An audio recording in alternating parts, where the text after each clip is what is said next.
교회 다시 세상의 빛으로라는 제목으로 4주째 설교를 하고 있습니다. 총회가 이 구호를 가지고 1년 동안 열심히 우리가 신앙생활을 해서 이제 다시 교회가 세상의 빛이 되어보자, 이런 구호를 지금 외치고 있기 때문입니다. 그런데 여러분, 교회 다시 세상의 빛으로라고 하는 이 구호는 어떤 면에서는 아주 서글픈 전제를 담고 있습니다. 이 말은 교회가 지금은 빛을 잃었다, 빛이 바랬다, 그런 것을 뜻하는 말 아니겠습니까? 지난 코로나 시대를 지나오면서 우리 스스로가 깨닫습니다. 교회가 그동안 세상에 빛이 되지 못했구나. 우리가 모르는 사이에 교회가 이 세상에 대해 빛의 역할을 해야 되는데 그 빛의 역할을 제대로 하지 못했구나, 그런 생각을 하게 되었습니다. 왜 그런가 하면, 첫째는 교회를 대하는 세상의 시각이 따뜻하거나 친절하지 않다는 점 때문이고, 또 다른 하나는 교회의 존재에 대해서 세상이 큰 기대감을 가지지 않고 있다는 것을 우리가 알았기 때문입니다. 코로나 이 바이러스로 인해서 온 사회가 이제 방역 대책, 또 방역에 대해서 또 여기에 대한 여러 가지 그런 정부의 지침들을 내놓을 때 교회를 어떻게 보느냐가 드러났습니다. 교회가 꼭 이 사회에 꼭 필요한 것이냐? 교회 거기는 편안하고 즐거울 때, 또 마음의 위안을 얻고 위로를 좀 얻기 위해서 그렇게 모이는 곳이지, 그게 꼭 우리 사회에 필수적인 것이냐? 그래서 여러분, 코로나 사태를 지나면서 우리 사회는 꼭 필요한 것과 필요하지 않은 것이 뭔가에 대한 구분이 생겼는데, 그래서 이런저런 기준을 따라서 필수 시설과 또 필수적이지 않은 그런 어떤 시설에 대해서 분류를 할 때 교회를 어디에 넣었는가 보니까, 교회는 잠시 중단해도 되고 모이지 않아도 되고, 나중에 좀 사태가 좋아지고 뭔가 좀 환경이 좋아지면 그때 가서 천천히 모여도 되는 필수적이지 않은 시설에 포함시키는 것을 보면서 우리 사회가 교회를 이렇게 보고 있구나, 그런 생각을 더더욱 하게 되었습니다. 심지어는 교회가 모이는 것에 대해서 교회가 어떤 다른 목적, 이를테면 헌금을 많이 모으려고 하는 거다, 그러면서 교회가 장사하는 기업과 뭐가 다르냐, 이런 어떤 비아냥과 비판을 듣기도 했습니다. 교회 세금을 매겨라, 예배를 중지시켜라, 심지어는 말 안 듣는 교회는 교회를 폐쇄시켜라는 그런 이야기까지도 오고 갔습니다. 여러분, 교회를 폐쇄시킨다는 것은 사실은 우리가 이런 상황이라서 지금 그런 말들을 하고 있는 거지, 가만히 생각해 보면 교회 폐쇄라는 말은 일제시대 일본 제국주의에서나 나올 법한 그런 말이고, 북한에서는 있을 법한 그런 말이지, 여러분, 이런 자유 대한민국 이런 민주주의 사회에서 있을 만한 그런 이야기가 아니지 않습니까? 그런데도 여러분, 이런 말들이 언론에서나 혹은 또 정부의 어떤 행정명령이나 지침 이런 것에서 이런 말들이 오고 갔다는 사실은, 이게 그만큼 교회에 대해서 우리 사회가 별 기대감을 가지고 있지 않다는 것을 드러내주는 것이라고 생각이 됩니다. 이제는 이러지 않았습니다. 교회는 세상의 빛이었습니다. 우리 사회의 어두운 곳을 밝히는 등불이었습니다. 맛이 없는 인생, 살만 나게 만드는 그런 소음과 같은 역할을 하는 것이 교회였습니다. 그래서 많은 사람들이 교회 와서 인생의 의미와 또 생의 목적을 발견을 했습니다. 우리 교회에서도 그런 일들이 종종 있었다고 들었습니다만은, 자살을 하려고 하는 사람이 주일 예배에 와서 말씀을 듣다가 마음의 감동을 받고 또 하나님의 그 은혜를 누리게 되면서 세상을 살 용기를 얻게 됐다. 또 인생을 함부로 살고 막 살던 사람이, 악하게 살던 사람이 교회 와서 예수를 믿고 새로운 인생을 살게 되었다. 여러분, 이런 이야기가 교회에서는 아주 흔한 이야기였습니다. 저 인간 변한 거 보고, 사람 된 거 보고 내가 교회 나왔습니다. 여러분, 이런 말을 하는 것이, 이런 말을 듣는 것이 우리에게는 별로 그렇게 낯설지 않은 그런 일상이었지 않습니까? 제가 전도사로 섬기던 교회에 전도왕 되는 집사님이 있었습니다. 이분은 1년에 한 200명 정도 이상의 사람들을 이제 전도하는데, 이게 한꺼번에 많이 데려오는 게 아니고 매주 보면 한 서너 분, 네다섯 분 이렇게 이제 쭉 모시고 오는데요. 근데 여러분, 한눈에 봐도 이분이 모시고 왔다, 이분이 전도에서 온 사람이라는 게 확 눈에 드러납니다. 왜냐하면 평범한 사람들을 안 데리고 와요. 꼭 보면 술에 한 반쯤 절어가지고 술 냄새를 푹 풍기는 사람. 어떻게 오셨습니까? 나 교회 예배 드리러 왔습니다. 그럼 예배 드리러 왔다는데 어떻게 하겠습니까? 이제 한쪽 구석에 이렇게 이제 또 어떤 사람은 한눈에 딱 봐도 아주 나쁜 놈이다 싶을 정도로 딱 보기에도 벌써 이게 좀 뭔가 악한 기운이 느껴지는 이런 사람도 있고, 또 세상 살기를 포기한 노숙자 비슷한 사람들도 있고, 그래서 그런 분들이 지금 처음에 교회에 딱 와서 보면, 아, 그분이 전도했구나, 윤 집사님 전도했구나, 이게 딱 이제 표가 나는 거예요. 제가 새가족 담당이 돼서 그 중에 왔던 분들에게 질문을 했습니다. 아니, 선생님은 어떻게 교회 나오게 되었습니까? 물어보면 대답들이 거의 비슷비슷해요. 저 윤아무개, 저 인간이 변해서 사람 된 거 보면 신기해가지고 교회 나와봤습니다. 그러는 거예요. 우리말이 참 재밌죠. 여러분, 인간은 좀 안 좋은 뜻으로 좀 쓰이고 사람은 좋은 뜻으로 써요. 저 인간 사람 된 거 보면 이리 쓰는데, 근데 꼭 그러더라고. 저 인간 사람 된 거 보니까, 왜 그런 거 보니까 교회 나와서 그렇게 된 것 같은데 나도 신기해서 교회 나왔다, 이런 말들을 하는 거예요. 여러분, 이분이 전도하는 방법은 아주 간단해요. 뭐 예수님이 어떻고 뭐 복음이 어떻고 이렇게 하는 게 아니고 아주 간단합니다. 세 문장. 니 내 알제? 한번 따라와 봐라. 그러면 된다. 딱 세 문장. 니 내 알제? 니 알제? 이건 뭔지 하면, 이분이 여러분 예수 믿기 전에, 교회 나오기 전에 천하의 술주정뱅이의 망나니입니다. 얼마나 이게 못된 짓을 하고 다니는지 온 그 지역 사람들이 다 알아요. 이 사람이 교회 다니고 사람이 변한 거예요.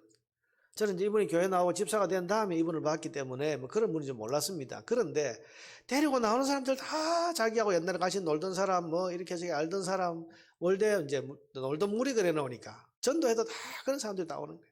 이분들이 다 예수 믿고 뭐 교회 좋은 집사님이 되고 이런 건 아니지만 결실을 많이 하는 건 아닌데, 어쨌든 전도는 꾸준하게 하는데 왜 나왔냐 물어보면 다 한결같이 그렇게 이야기하는 거예요. 자, 여러분, 이런 일들은 사실은 그 교회만 있는 게 아니라 어느 교회에서나 낯선 일이 아니었습니다. 제가 뭐 일일이 다 조사를 안 해봤습니다만은 이 자리에 앉아있는 우리 교회 성도들 가운데도 막 과거에 저분이 저런 분이었다, 이렇게 아마 이야기거리가 될 만한 분들이 틀림없이 있을 거예요. 저 사람, 저 집사님, 지금은 저렇게 교회 얌전히 다니고 있지만은 옛날에는 한가닥 했다, 대단했다. 여러분, 이렇게 이런 말을 듣는 것이 어느 교회에서나 예사였습니다. 그만큼 교회는 사람을 변화시키는 곳, 세상에 희망을 주는 그런 등불이었습니다.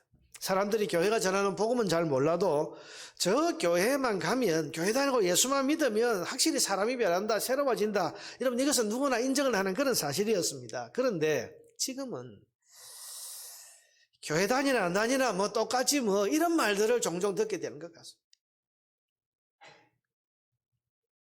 예수 믿는다고 사람이 달라지나? 교회 다닌다고 뭐 사람이 새로워지나?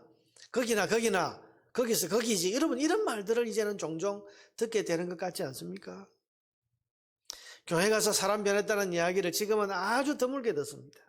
뿐만 아니라 교회가 사람을 변화시키는 곳이라는 이미지 자체가 아주 희미해져 버린 것 같습니다. 왜 그런 것인가? 교회가 변화의 능력을 잃어버렸기 때문에. 교회가 교회로서의 힘을 잃어버렸습니다. 교회가 가진 그 엄청난 위력을 상실했기 때문에 그런 것 아니겠습니까? 누구를 탓하겠습니까? 사회가 변해서 그랬다, 뭐 시대가 그래서 그랬다, 여러분, 아니요. 우리가 능력을 상실한 것, 그게 문제입니다. 오늘 본문을 읽어보면 귀신 들린 아이의 그 문제를 해결하지 못한 제자들에 대한 내용이 나와 있습니다. 17절 18절에 보니까 무리 중 하나가 대답하되, 선생님, 말 못하게 귀신 들린 내 아들이 귀신이 들렸습니다. 말을 못하게 하는 그런 지금 귀신이 들렸는데 선생님께 데려왔는데, 18절에 보니까 귀신이 어디서든지 그를 잡으면 거꾸러져 거품을 흘리며 이를 갈며 그리고 파리해지는지라. 귀신이 사로잡힌 이 아이가 지금 사람 구실을 못하고 있습니다. 지금 이 아이가 사람답게 살지 못하고 엉망으로 살고 있습니다. 그래서 내가 선생님의 제자들에게 내쫓아달라 하였으나 그들이 능히 하지 못하더이다. 여러분, 능히 하지 못하더이다. 문제를 해결하지 못하는 거예요. 귀신을 쫓아내지 못하는 거죠. 여러분, 이것이 어쩌면 오늘날 능력을 잃어버린 교회의 모습 아닌가, 그런 생각을 해보게 됩니다.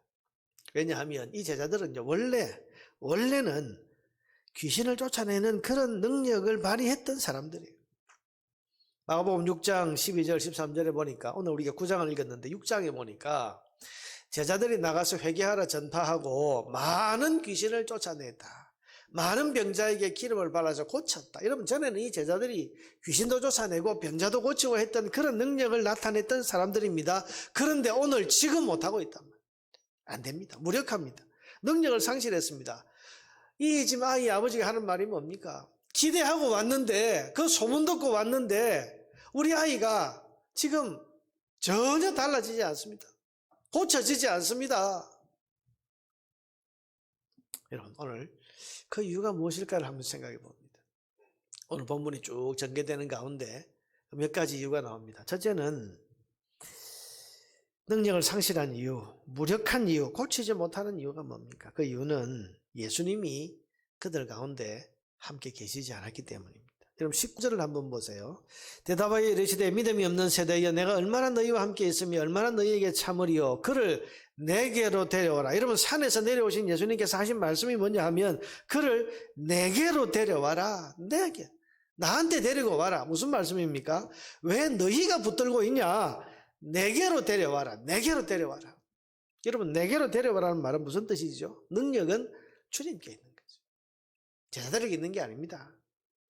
한때 과거에 귀신을 쫓아내는 일을 이 제자들이 해봤었어도 그건 여러분 주님으로부터 나온 주님의 능력이지 제자들 자신에게서 나온 제자들 자신의 능력이 아니란 말이에요. 여러분 아까 읽었던 마가복음 6장 7절에 보면요. 그 제자들이 귀신을 내쫓았다는 그 위에 보면 이런 구절이 나옵니다. 12제자를 부르사 둘씩 보내시며 더러운 귀신을 제어하는 권능을 주셨다. 누가? 예수님이. 권능을 주님이 주셨기 때문에 지금 그들이 그때 그 귀신을 쫓아낸 것이고 그 더러운 귀신을 제어하는 능력을 주님께로부터 받았기 때문에 지금 그들이 그때 그 귀신을 쫓아내는 일을 할 수가 있었던 겁니다. 그런데 지금은 주님이 그들과 함께 계시지 않았습니다. 주님은 지금 베드로, 야고보, 요한 2절에 보면 세 제자 따로 데리고 산으로 올라가셨습니다. 그러니 지금 이 현장에는 주님은 안 계시고 제자 나머지 9명만 남아있는 상황입니다. 자 보세요. 숫자로 보면 산 위에는 예수님 포함해서 4명이 가 있습니다. 산 아래에는 지금 9명의 제자가 있습니다. 숫자가 2배가 넘습니다. 그런데 능력은 어디에 나타나는가? 예수님이 함께 계시는 야고보, 요한, 베드로 이 4명에게서 지금 능력이 나타나는 거지. 남아있는 숫자가 9명이라고 할지라도 아니 90명, 9,000명이라고 해도 여러분 이곳에 예수님 없는 이곳에는 능력이 나타날 수가 없는 겁니다. 이 제자들은 주님이 계시지 않은데 우리가 할 수 있다고 생각합니다. 그래서 그들이 온갖 수단, 온갖 방법, 과거에 했던 그런 것들을 다 동원하면서 해봤을 겁니다. 그런데 되지 않았습니다. 안 나가는 겁니다. 안 고쳐지는 겁니다. 능력이 안 나타나는 겁니다. 그때 산에서 내려오신 주님 뭐라고 그러셨습니까? 내게로 데려와야지. 내게로 데려와야지. 사랑하는 여러분, 교회가 세상의 빛이라고 할 때 그 빛은 우리 스스로가 내는 빛이 아닙니다. 여러분, 우리에게는 빛이 없어요. 우리는 빛이 아니고 우리는 어두움입니다. 그렇지 않습니까? 교회가 세상의 빛이라고 할 때 그 빛은 태양빛이 아니라 달빛과 같은 것입니다. 여러분, 달은 발광체가 아닙니다. 스스로 빛을 낼 수 없습니다. 우리가 달 탐사 사진이나 아폴로가 가서 찍어온 사진을 보면요. 여러분, 달은 스스로 빛을 내는 존재가 아니에요. 캄캄합니다. 어둡습니다. 그런데 하늘에 떠 있는 저 달이 저렇게 환하게 밝은 이유는 뭡니까? 스스로 빛을 내는 발광체인 태양의 빛을 받아서 반사하는 것이기 때문에 그래요.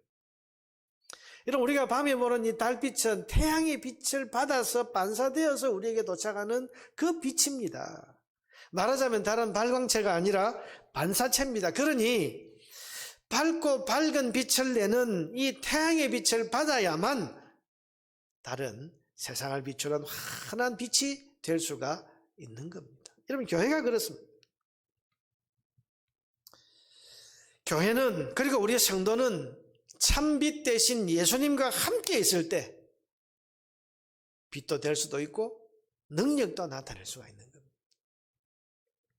여러분, 우리가 교회 좀 다녔다고 내 교회 경력이 좀 됐다고 해서 내 스스로가 빛이라고 생각하지 마세요. 우리 찬양대가 오늘 죄인의 고백이라는 그런 찬양을 불렀는데요. 우리는 죄인입니다. 우리 안에는 선이 없어요. 우리 안에 능력이 없어요. 빛이 아닙니다, 우리는. 그런데도 불구하고 우리가 빛이라고 주님 말씀하시고 또 빛을 비추어라, 그렇게 지금 주님이 우리에게 사명까지 주신 이유는 뭔가 하면 우리가 주님과 함께 있고 함께 사는 것을 전제로 하고 지금 하시는 말씀입니다. 그러니 우리는 참빛 되신 주님으로부터 그 주님의 빛을 받아야, 그래야 우리가 세상을 향해 빛을 비출 수 있는 빛이 될 수가 있는 겁니다. 교회는 예수님을 모시면서 예수님의 그 빛나는 얼굴빛을 받고 있을 때, 그러니까 우리가 얼굴을 들어서 주님의 그 얼굴빛을 바라보면서 주님의 그 환한 영광의 광채를 우리가 받고 있을 때, 그럴 때 교회는 세상의 빛으로 빛을 비출 수가 있는 것입니다. 사랑하는 여러분, 여러분은 햇빛 같은 예수님의 얼굴빛을 날마다 환하게 받고 있는 삶을 살고 계십니까? 매일 주님 바라보십니까? 매 순간 참빛 되신 주님의 영광의 그 얼굴빛을 내가 받기 위해서, 그 얼굴빛을 향해서 여러분의 얼굴을 들어서 그 주님을 늘 바라보십니까? 날마다 예수님의 얼굴을 보고 예수님의 은혜의 빛을 받고 그 예수님과 함께하는 시간을 충분히 가지고 있으십니까?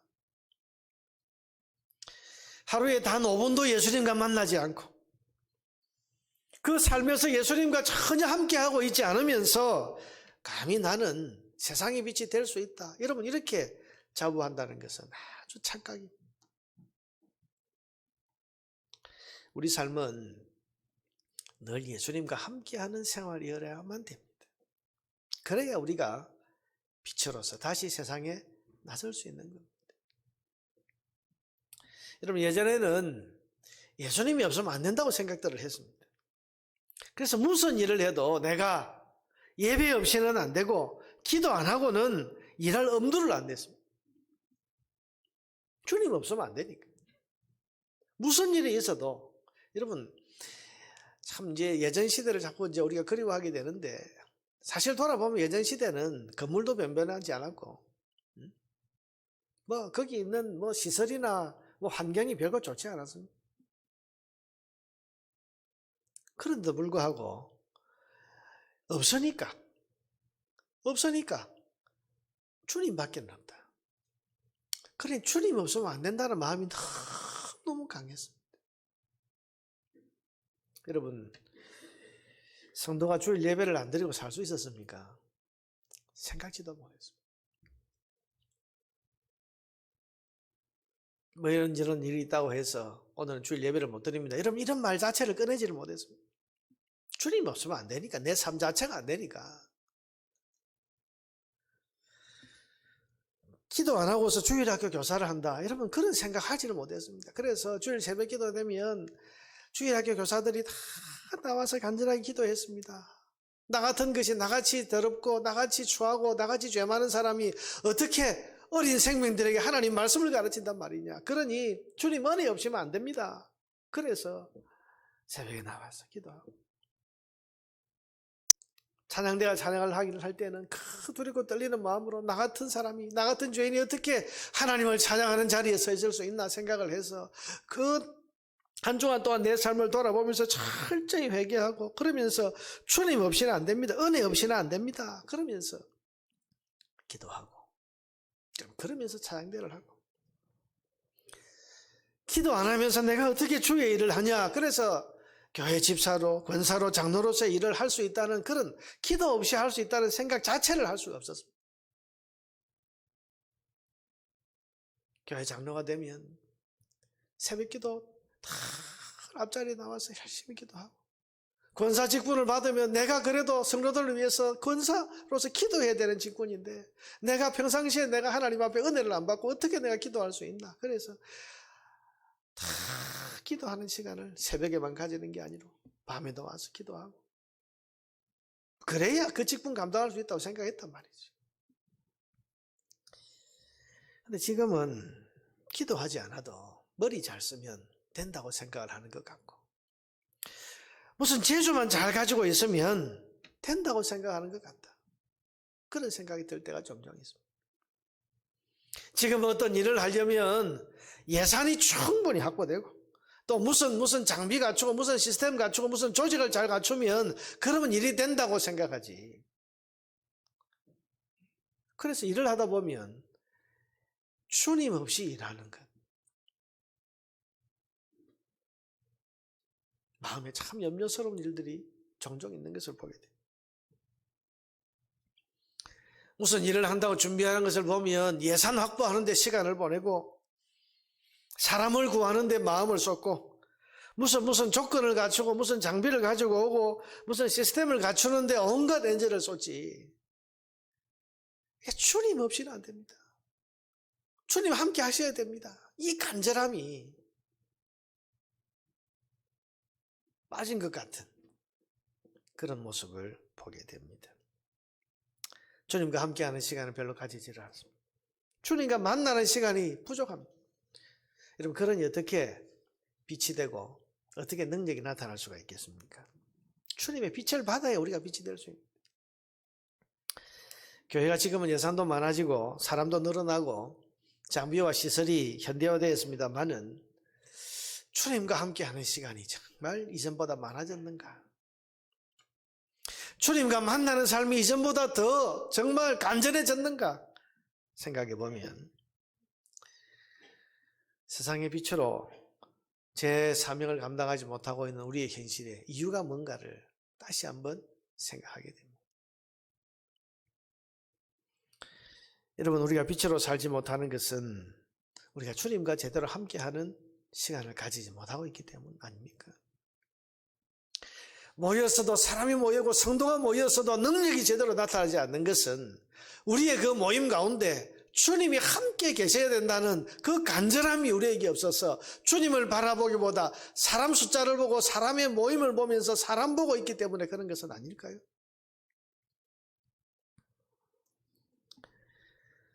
사랑하는 여러분, 우리가 다시 빛답게 되기 위해서는 주님과 함께하는 시간이 더욱더 많아져야 되고, 주님과의 만남이 더욱더 깊어져야 될 줄로 믿습니다. 주님과 함께하는 여러분 되기를 바랍니다. 주님과 함께 살 수 있는 저와 여러분 되기를 바랍니다. 매 순간 주님과 함께 사는 거죠.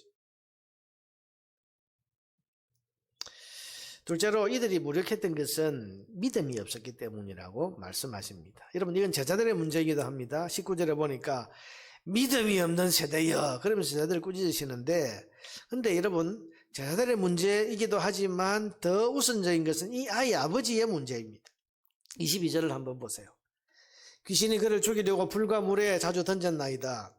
그러나 무엇을 하실 수 있거든 우리를 불쌍히 여기사 도와주옵소서. 무엇을 하실 수 있거든, 이게 무슨 말이죠?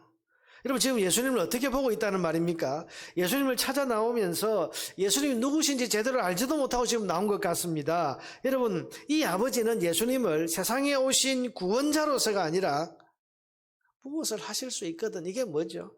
뭔지는 모르지만, 당신이 누구신지는 내가 확실히 모르겠지만은 혹시나 하는 어떤 막연한 가능성을 가지고 지금 주님 앞에 찾아 나온 건 아닙니까? 주님을 온 세상을 구원하시는 구원자로서 믿는 것이 아니라 막연한 하나의 가능성, 나를 도와줄 수도 있는, 내 삶에 뭔가 보탬이 될 수도 있는 막연한 그런 가능성의 하나로서 지금 주님을 바라보고 있는 것 아닌가 말입니다. 여러분, 이런 어정쩡한 태도에는 능력이 나타날 수가 없습니다. 신앙의 세계는 믿음이 핵심입니다. 믿음이 열쇠입니다. 여러분, 23절 말씀을 보세요. 이 아버지를 향해서 주님이 뭐라고 말씀하십니까? 같이 읽어봅시다. 예수께서 이르시되 할 수 있거든이 무슨 말이냐? 믿는 자에게는 능히 하지 못할 일이 없느니라 하시니. 아멘. 여러분, 믿음이 열쇠라고 하십니다.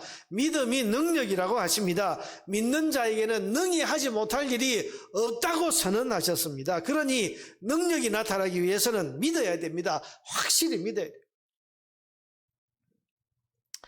여러분, 교회가 세상의 빛으로 능력을 나타냈을 때는 믿음이 확고했었습니다. 하나님이 살아계신 것을 추호도 의심하지 않았습니다. 예수님이 세상에 오신 유일한 구원자이신 것을 확신했습니다. 그래서 내가 이 예수를 믿고 구원을 받은 것이 너무너무 감격스러워서 그 은혜 때문에 눈물로 예배하고 기쁨으로 찬송을 불렀습니다. 나 같은 죄인을 예수님이 구원해 주셨다. 나는 지금 죽어도 천국 간다. 나는 천국의 백성이다. 할렐루야. 여러분, 이런 마음의 믿음에 확신이 분명했단 말이죠.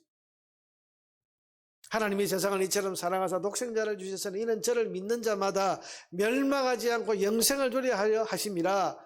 아, 그렇구나. 하나님이 나를 사랑하셔서 독생자 예수 그리스도를 이 땅에 보내주셔서 나를 구원하셨구나. 멸망에서 건져주셨구나. 나를 영생의 자리, 구원의 자리에 인도해 주셨구나. 이 믿음에 대한 감격이 너무너무 커서 예배를 해도 여러분 그야말로 뜨거운 예배를 드렸습니다. 찬송을 불러도 여러분 감격적으로 찬송을 불렀고, 교회에서 작은 봉사직이라도 주어지면 나 같은 죄인에게 이 구원의 은혜를 주신 분께서 주님을 섬기는 작은 직분이라도 주셨다고 해서 감격하고 감사해서 기쁨으로 봉사를 했었습니다. 즐겁게. 여러분, 그랬을 때 교회는 세상의 빛이었습니다. 능력이 나타났습니다. 사람을 변화시켰습니다. 그런데 교회가 이 믿음을 잃어버렸습니다. 하나님이 정말로 살아계신지를 덜 믿거나 의심하는 신자들이 점점 많아지고 있습니다. 하나님에 대해서 정말 살아계신 하나님 이렇게 믿는 것이 아니고, 오늘 이 본문의 이 아버지처럼 하나의 가능성, 막연한 가능성, 혹시나 계신가? 이럴 때는 계신 것 같고 저럴 때는 안 계신 것 같고, 마치 오늘 본문의 이 아버지가 혹시 당신이 뭔가 하실 수 있거든, 우리를 좀 도와주세요, 이렇게 말하는 태도처럼 하나님 혹시나 계신다면 뭘 좀 해주셔서 나를 좀 도와주세요, 이런 태도로 서 있는 것이 아닌가 하는 것입니다. 그러니 여러분, 나타나는 현상이 뭡니까? 기도가 간절하지 않습니다. 살아계신 하나님에 대한 믿음이 견고하면 기도는 정말 간절하고 간절해질 수밖에 없는데, 기도가 간절하지 않습니다. 근성으로 기도하는 게 많아집니다. 기도해도 기도할 것이 없다. 형식적으로 그냥 지나가 버린 경우가 많습니다. 예배가 수동적입니다. 예배가 그야말로 적극적으로, 능동적으로, 내가 자발적으로 기쁨으로 찬송하고 기쁨으로 기도하고 기쁨으로 말씀 듣고 기쁨으로 아멘하고 이러면, 이런 능동적인 예배가 아니고 믿음이 없으니까, 믿음이 지금 막연한 가능성 중에 하나로 지금 마음에 담고 있으니까 예배가 수동적이에요. 하라는 대로, 시키는 대로 따라오는 예배가 되고 있고, 찬송이 느리고 무겁습니다. 찬송에 즐거움이 없어요. 삶이 변하지 않습니다. 그러니 능력이 나타나지 않는 것입니다. 여러분, 이러니 어떻게 세상의 빛이 될 수가 있겠습니까? 우리는 오늘 24절에 이 아버지의 간절한 기도가 절실히 우리에게 필요합니다. 그는 뭐라고 그랬습니까? 그 아이 아버지가 소리를 질러 이르되 내가 믿나이다. 나의 믿음 없는 것을 도와주소서. 믿음이 열쇠인데 이 믿음이 없으니 나의 믿음 없는 것을 도와주소서. 여러분, 내가 믿나이다라고 했는데 지금 믿어서 믿나이다가 아닙니다. 이 사람의 속마음은 뭡니까? 내가 정말 믿고 싶습니다. 그런데 내 속에 믿음이 없습니다. 그러니 나의 믿음 없는 것을 좀 도와주십시오. 성령을 보내주시고 은혜를 주시고 깨닫게 해주셔서 확실한 믿음을 가지고 살아가게 하여 주시옵소서. 그래서 능력을 나타내고 다시 세상의 빛으로 설 수 있게 해주시옵소서라는 이 기도가 오늘 우리에게 필요한 기도인 것입니다. 그러므로 여러분, 결론은 기도입니다. 주님이 29절에 이 모든 것에 대한 결론을 이렇게 말씀하셨습니다. 이르시되 기도 외에 다른 것으로는 이런 종류가 나갈 수 없느니라 하시니라. 기도 외에는, 기도 없이는 어떤 일도 능력 있게 이루어질 수가 없느니라, 그렇게 말씀하시는 거 아닙니까? 사랑하는 여러분, 기도가 능력입니다. 기도가 잃어버린 교회의 힘, 성도의 능력의 원천입니다. 기도할 때 역사가 일어나고, 기도할 때 교회는 다시 세상의 빛으로 나아갈 수 있게 되는 것입니다. 교회는 여러분 원래 기도하던 곳이었습니다.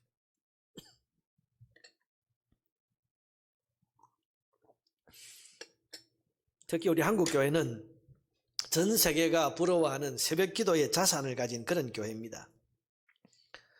전 세계 어디를 둘러봐도 여러분 새벽 첫 시간에 교회로 모여서 함께 기도하는 이런 교회가 없습니다.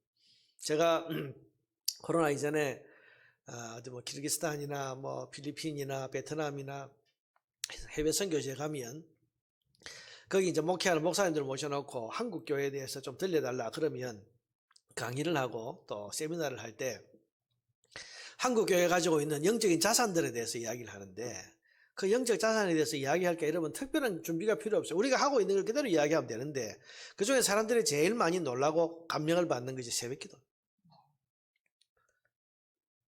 여러분 우리가 생각하는 것 이상으로 다른 나라 성도들도 기도를 많이 합니다. 여러분 다른 나라 성도들은 기도 안 하는 것 같죠? 기도 많이 합니다.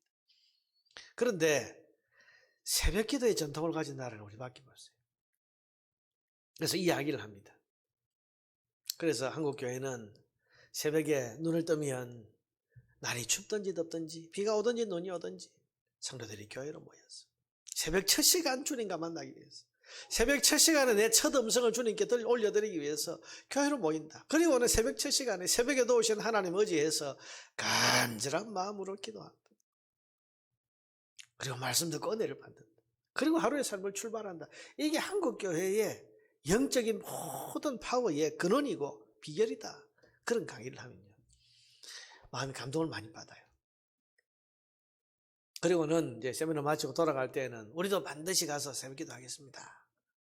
근데 한 1년, 2년 지난 다음에 거기 가보면요 대부분은 뭐 지속이 잘 안 돼요. 습관이 안 되니까. 그런데 지속하고 있는 몇몇 교회들이 있는데 그런 교회는 틀림없이 큰 변화의 역사가 일어나고 있는 것을 보게 됩니다. 여러분 이게 놀라운 일이 아니고 별다른 일이, 별스러운 일이 아니고 기도하는 곳에는 하나님의 능력이 임하게 되기 때문입니다. 여러분 우리 한국교회는 기도의 귀한 전통을 가지고 있습니다. 제가 주일학교 전도사를 할 때 벌써 한 40년 전입니다만은 그때만 하더라도 유엔주일학교 새벽기도회가 있었고 여러분 사실은 이게 30년 40년 안 해도 한 20년 전까지도 있었어요. 주일학교 새벽기도회, SFC 새벽기도회 있었고 청년 학생들은 여러분 산기도하는 것을 두려움 없이 했고 기도원에 올라가서 며칠씩 금식하면서 기도 집회하는 것을 예사로 했습니다. 근데 여러분 돌아보면 그때가 능력이 있을 때였습니다. 그때가 교회가 세상의 빛이었단 말이에요. 사람을 변화시키고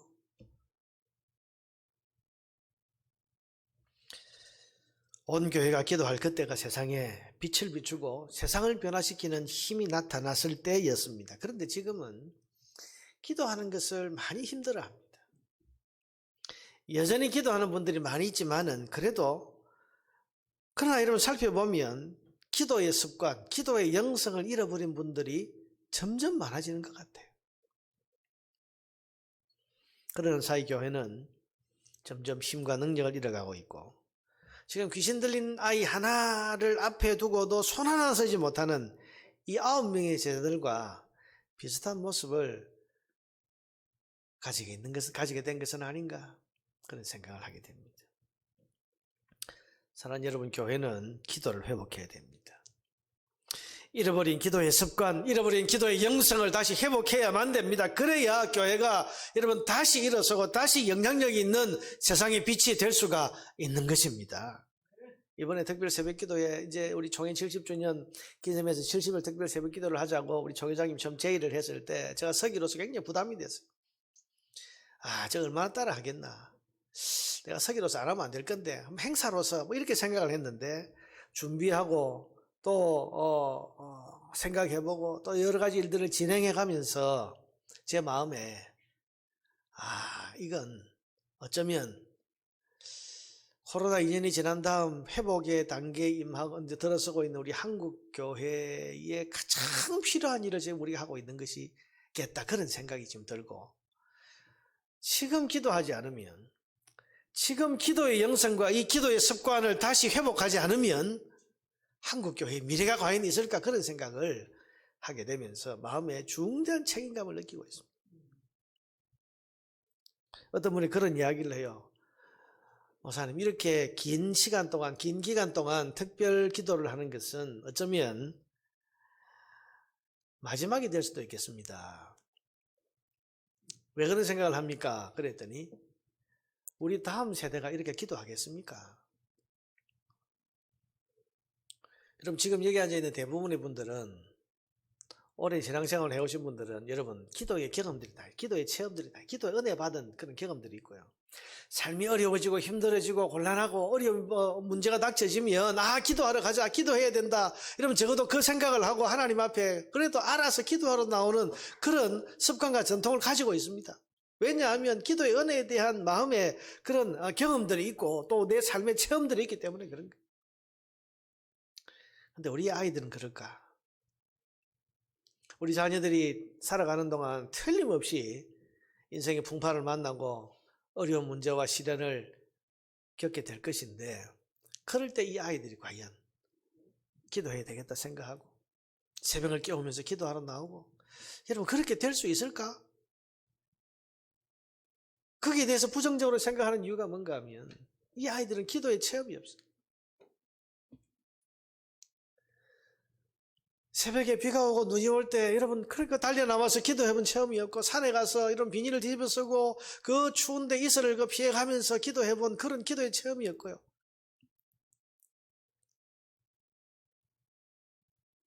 어느 교회에서 좋은 시설에서 선생님들의 말씀 들으면서 교회 생활하고 엄마 아빠 그냥 혼나지 않으려고, 아니면 엄마 아빠 그냥 끌리니까 그냥 끌어당기니까 그냥 교회 왔다 갔다 하는 이런 경험밖에 없다면, 인생의 풍파가 몰아칠 때 여러분 이 아이들이 과연 기도할 수 있겠나? 그래서 이번 특별 새벽기도의 마지막 토요일은, 매주 토요일은 온가족 특별 새벽기도에 그래서 그 아이들이 졸린 눈 비비고 교회 나와서 엄마 아빠가 따라와서 교회 와서 뭔지 모르지만 어른들이 기도하는 모습 보고 교회는 기도하는 곳이구나, 우리가 새벽같이 나와서 이렇게 하나님 앞에 기도하는구나, 기도하면서 엄마의 기도 소리도 듣고 아빠의 기도 소리도 듣고 성도들의 기도 소리도 듣고, 여러분 그러면서 기도의 체험을 하고 기도의 경험을 가지게 하는 것이, 여러분 이 아이들이 인생을 살아가는 데 있어서 환난 날에, 고난이 닥치는 날에 그 고난을 극복할 수 있는 얼마나 큰 영적인 자산이 되겠나 그 말이에요. 그걸 만들어줘야 되지 않겠습니까? 부모로서 뭘 물려주시겠습니까? 이번에 특별 새벽기도회가 우리 온 교회가 기도를 다시 회복하는 그런 기회가 될 수 있기를 주님의 이름으로 축복합니다. 오늘 주님의 말씀, 기도 외에 다른 길이 없다, 기도 외에는 이런 종교가 나갈 수 없다, 이 주님의 말씀 우리의 마음에 깊이 새기고, 그래서 교회가 다시 세상의 빛으로 회복되는 그런 능력의 말씀, 이 말씀 붙들고 우리 연교회가 다시 세상의 빛으로 세워지고 세상을 향해서 빛을 발하는 그런 교회로 세워져 나아갈 수 있기를 주님의 이름으로 축복합니다.